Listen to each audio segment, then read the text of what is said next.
அழகா பிசாசு ஒண்ணு பண்ணான். இந்த கடைசி காலத்துல உள்ள சபைகள்ல அவன் ஃபர்ஸ்ட் கை வச்சது, பாடுறியா நல்லா பாடு, மியூசிக் போடுறியா நல்லா மியூசிக் போடு, ஆராதனை 1.5 மணி நேரம் செலுத்து, ஒன்னும் பிரச்சனை இல்லை, அது வான்னு போட்டா.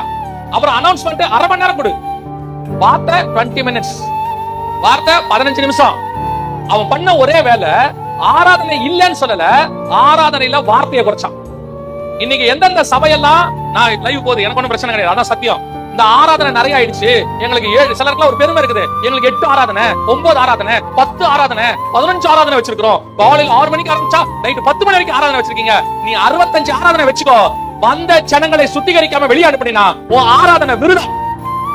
நீங்க ஒரு லாண்டரி கடையில துணியை போடுறீங்க, கொடுத்தா மாதிரியே அழுக்கா துணி வந்தா போட்டதுக்கு என்ன பிரயோஜனம்?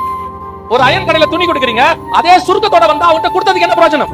ஒரு விசுவாசி சபைக்குள்ள வந்துட்டு சுத்திகரிக்கப்படாம வெளியே போனா அந்த விசுவாசி சபைக்குள்ள வந்ததுக்கு என்ன பிரயோஜனம்? வேஸ்ட். அதே தான் இன்னைக்கு சபை செஞ்சுக்கிட்டு இருக்கு. உலகளாவிய சபைகளுக்கு ஒரு பெருமை, கடைசி காலத்துல விசுவாசி அழகா பணம் பெருமையை போட்டான். 3 ஆராதனை நடத்துறதா உங்களுக்கு பெருமை. எங்க சர்ச்சிலே 5 ஆராதனை நடக்குது, 5 ஆராதனை நடக்குது. எத்தனை சுத்திகரிப்பு நடந்துச்சு? எவ்வளவு பேரு சர்ச்சுக்கு வந்தாங்கன்றது முக்கியம் கிடையாது, எவ்வளவு பேரு சபையில இருந்து பரலோகத்துக்கு வந்தாங்கன்றது முக்கியம்.